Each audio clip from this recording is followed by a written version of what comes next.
சேகர் கமுலா டைரக்ஷன்ல தனுஷ், ராஷ்மிகா மந்தனா, நாகார்ஜுனா இவங்கெல்லாம் சேர்ந்து நடிக்கிற படம் தான் குபேரா. இந்த குபேரா படத்தை பிப்ரவரி 21 மகா சிவராத்திரி வீக்கெண்டுக்கு தியேட்டர்ஸ்ல ரிலீஸ் பண்ண பிளான் பண்ணியிருக்காங்களாம். ஆல்மோஸ்ட் கன்ஃபார்ம் பண்ணிட்டாங்க இந்த டேட்ல ரிலீஸ் பண்ணலாம்னு.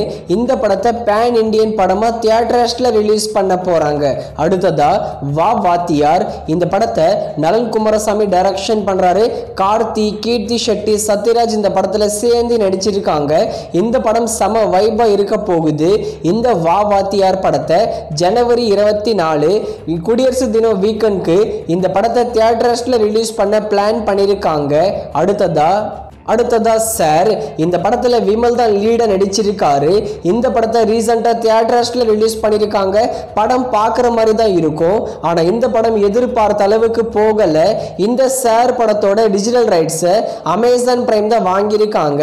இன்னைக்கு நைட்டு இந்த சார் படத்தை அமேசான் பிரைம்ல ப்ரீமியர் பண்ண 100% சான்சஸ் இருக்கு.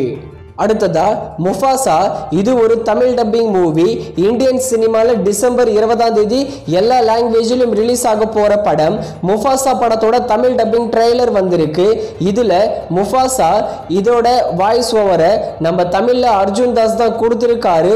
ஆனா ட்ரெய்லர்ல பார்க்கும்போது சுத்தமா வாய்ஸ் செட்டே ஆகல.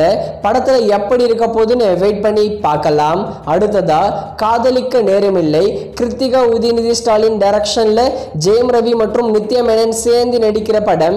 இந்த காதலிக்க நேரமில்லை படத்தோட ஃபர்ஸ்ட் சிங்கிளை நாளைக்கு சாயந்தரம் 5 PM ரிலீஸ் பண்ண போறாங்க.